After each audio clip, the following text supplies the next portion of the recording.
Hello दोस्तों, स्वागत है आपका हमारे इस चैनल पे।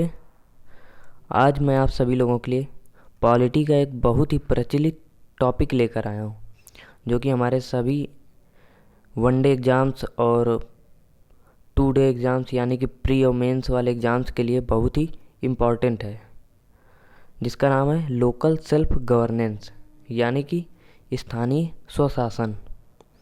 तो आज हम इसके बारे में विस्तार पूर्वक पढ़ेंगे और ये हमारे देश के लिए क्यों ज़रूरी है, ये क्या इम्पोर्टेंस रखता है, ये कहाँ से आया, इसकी शुरुआत कब हुई और एंशियंट प्राचीन भारत में कब इसकी शुरुआत हुई थी और कैसे ये आज ये एक बहुत ही अहम मुद्दा है।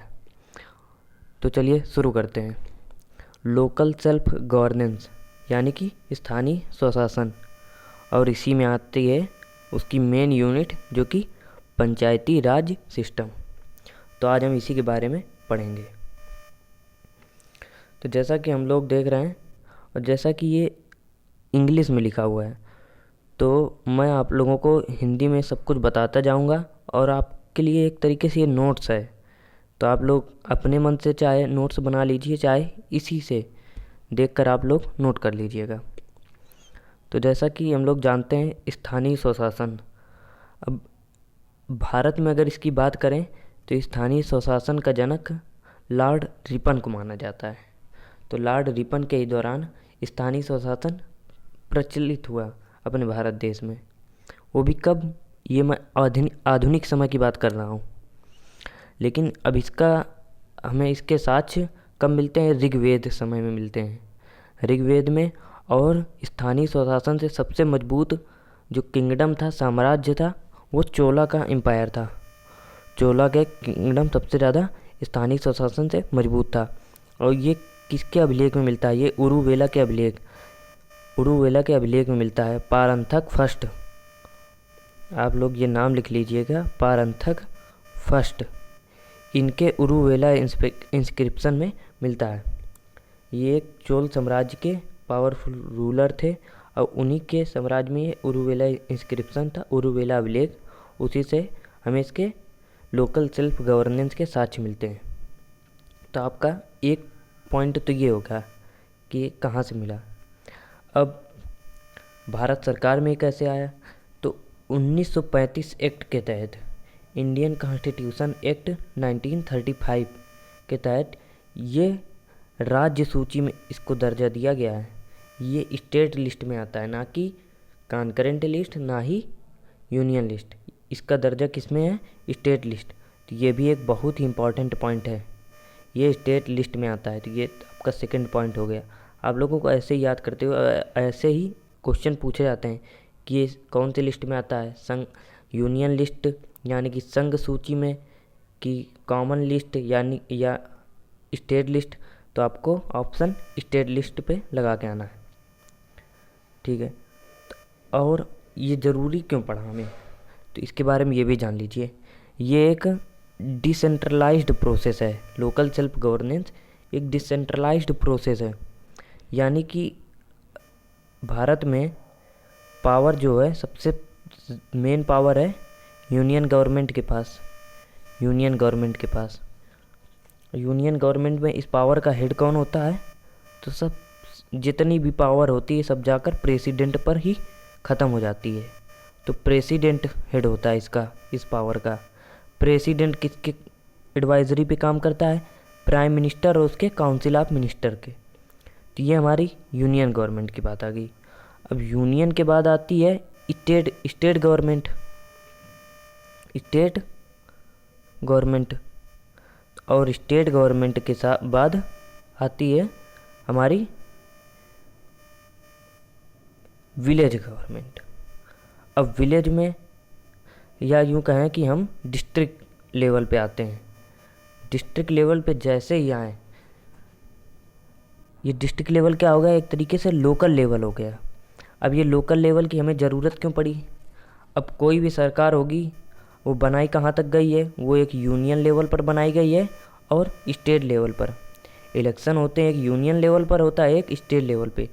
तो अब इन दोनों लेवल तक तो हो गया, जितनी भी स्कीमें होंगी सब इन दोनों लेवल तक रह जाएंगी, बाकी उनकी सीमाएं कहाँ तक हैं? एक या तो केंद्र सरकार के पास बढ़ जाएंगी जितनी भी स्कीम होगी, और दूसरी राज्य सरकार के पास। जो नीचे तबके के लोग हैं, गांव के हैं, छोटे मोटे कस्बे के लोग हैं, जिला के लोग हैं, इन लोगों को इसकी सुविधाएं कैसे मिलेंगी? तो सभी सुविधाओं मुहैया कराने के लिए फिर एक कमेटी बनाई गई। उसको आगे पढ़ते हैं कौन सी क्या कमेटी आई, और उस कमेटी के तहत लोकल गवर्नमेंट या लोकल एडमिनिस्ट्रेशन की स्थापना की गई। अब यही लोकल एडमिनिस्ट्रेशन के अंडर में पंचायती राज सिस्टम आ जाता है। और फिर इसके कितने टाइप्स हैं हम लोग पढ़ते हैं। तो अगर ये लोकल सेल्फ गवर्नमेंट कैसी है, ये डिसेंट्रलाइज्ड प्रोसेस है, और ये बेस्ट एग्जांपल है पावर डिसेंट्रलाइजेशन का। डिसेंट्रलाइजेशन क्या है? सभी सुविधाओं को, जितनी भी केंद्र सरकार की और राज्य सरकार की सुविधाएं नीचे तबके के लोगों तक पहुंचाना, मेन मकसद उसका यही है। ठीक, अब इंडियन कॉन्स्टिट्यूशन के पॉइंट ऑफ व्यू से देखें तो पंचायत नाम सबसे पहली बार पंचायत के फॉर्मेशन की बात कही जाती है आर्टिकल 40 पे।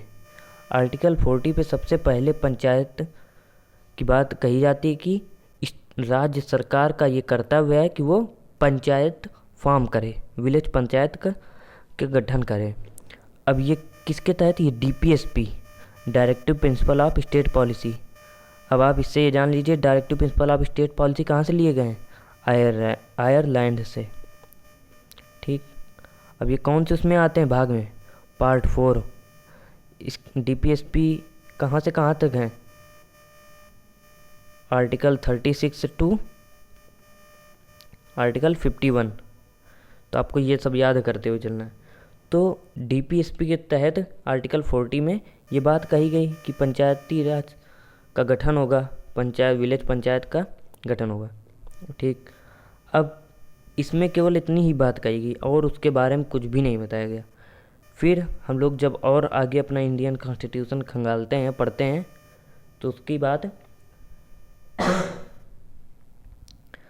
पार्ट 9 इंडियन कॉन्स्टिट्यूशन के भाग 9 आर्टिकल 243। कहाँ पर? पार्ट 9 आर्टिकल 243 पर ये बात कही गई, जितनी भी उसके सब डिस्क्रिप्शन है, क्या कहाँ पर कैसे लागू करना है, कैसे पावर का डिस्ट्रीब्यूशन करना है, कौन हेड रहेगा डिस्ट्रिक्ट लेवल पर, कौन ब्लॉक लेवल पर, सब बात कही गई। तो इसके 3 पॉइंट लेवल पर यह आर्टिकल बना। तो और ये इंडियन कॉन्स्टिट्यूशन का सबसे बड़ा आर्टिकल भी है। कौन था? आर्टिकल 243।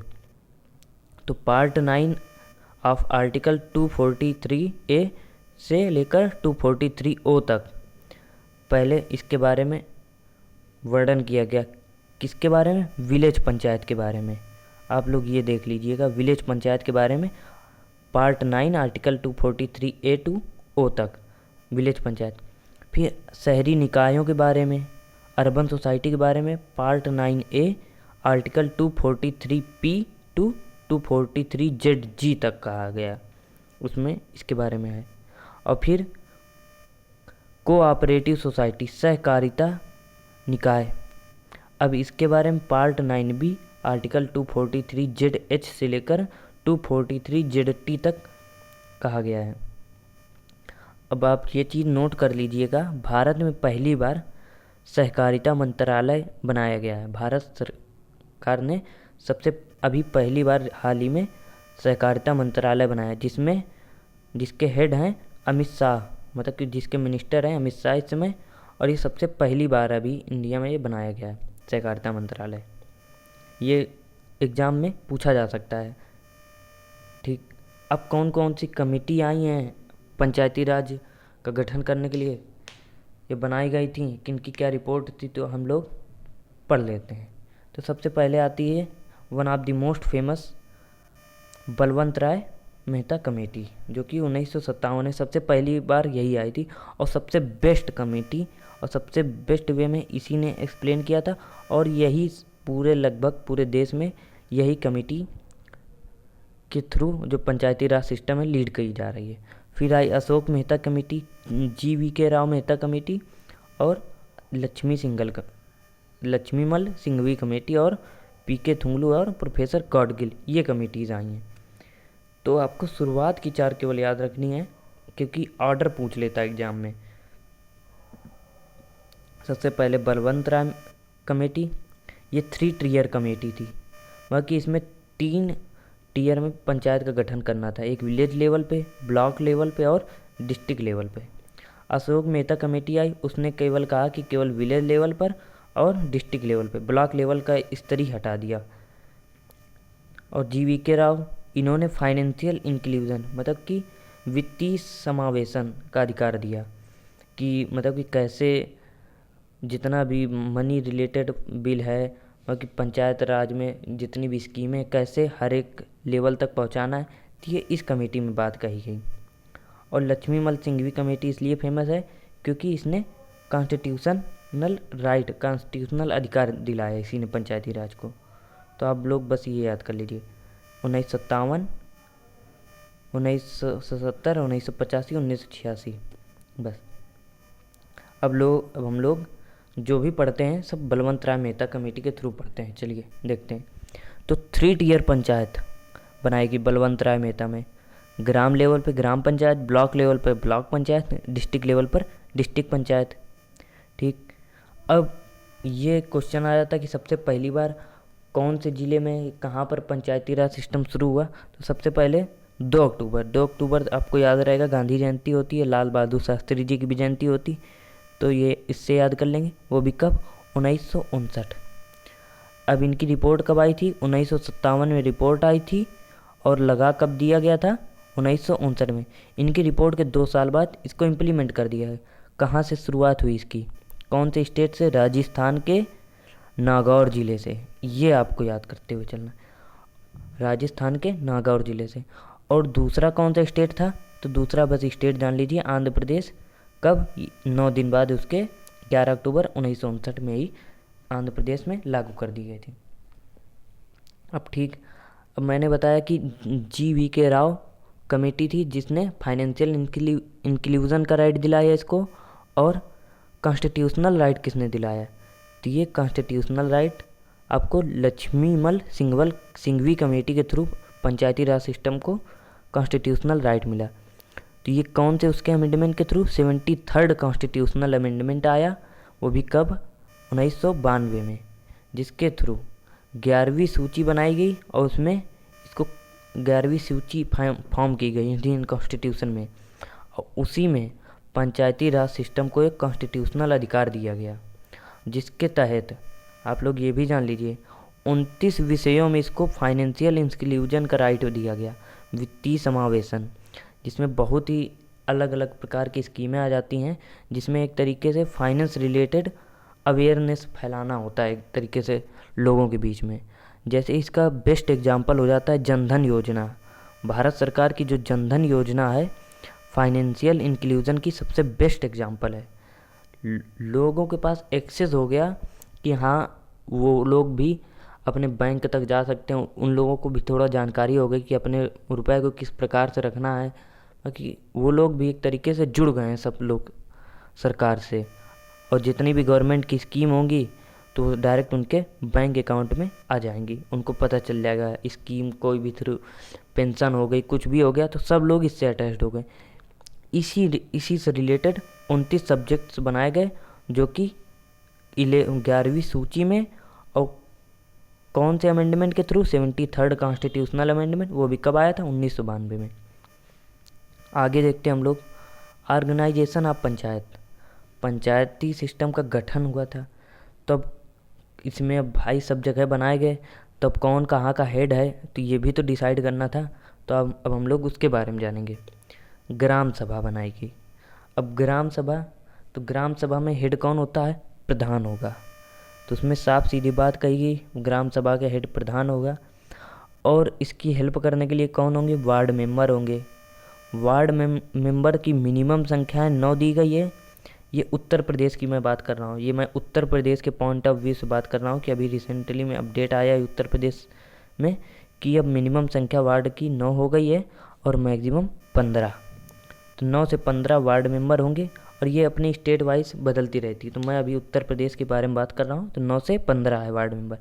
ये असिस्ट करते हैं प्रधान को, और इनके इलेक्शन जो होते हैं वार्ड मेंबर्स के और प्रधान के दोनों डायरेक्ट इलेक्शन होते हैं। ये कौन कराती है? स्टेट इलेक्शन कमीशन के थ्रू होता है सब कुछ। ठीक, चलते हैं हम लोग देखते हैं आगे की ओर। और एक चीज़ ये लोग आप लोग ये भी जान लीजिए कि 24 अप्रैल को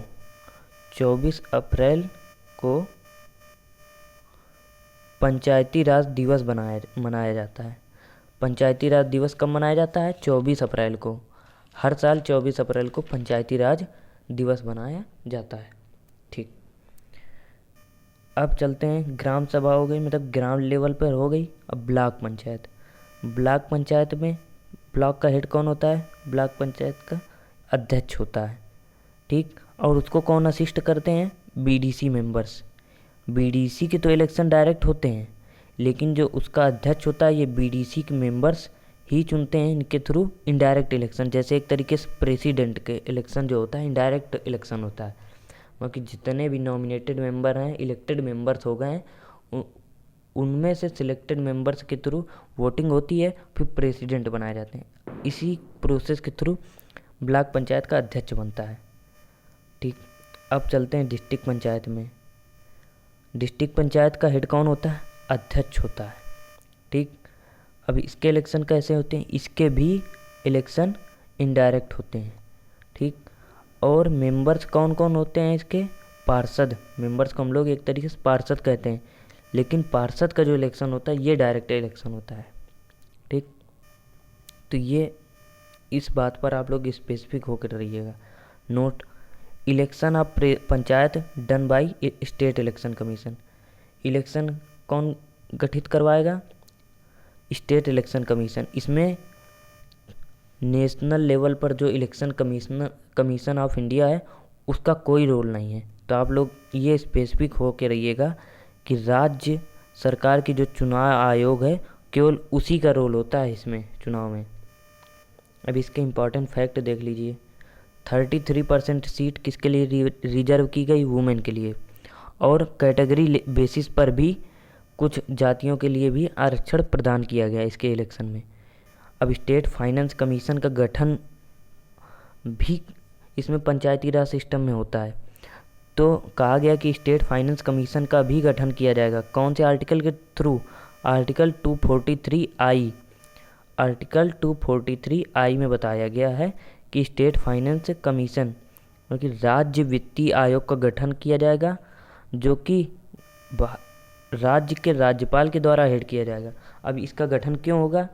कि जितनी भी स्कीमें हैं, जितने भी रिसोर्सेज हैं, वो स्टेट गवर्नमेंट और पंचायती राज इंस्टीट्यूशन के बीच में प्रॉपरली डिस्ट्रीब्यूट हो जाए। अब पंचायती राज इंस्टीट्यूशन कौन हो गए? डिस्ट्रिक्ट हो गई, ब्लॉक हो गई और ग्राम हो गई।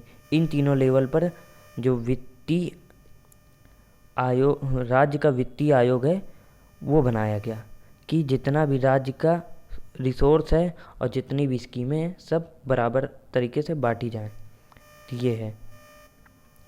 और जैसा कि मैंने बता दिया 24 अप्रैल को पंचायती राज दिवस मनाया जाता है। और आप लोग ये भी जान लीजिए कि इसका जो टेन्योर होता है पंचायती राज सिस्टम का, बाकी समय जो होता है 5 साल का होता है। 5 साल का होता है।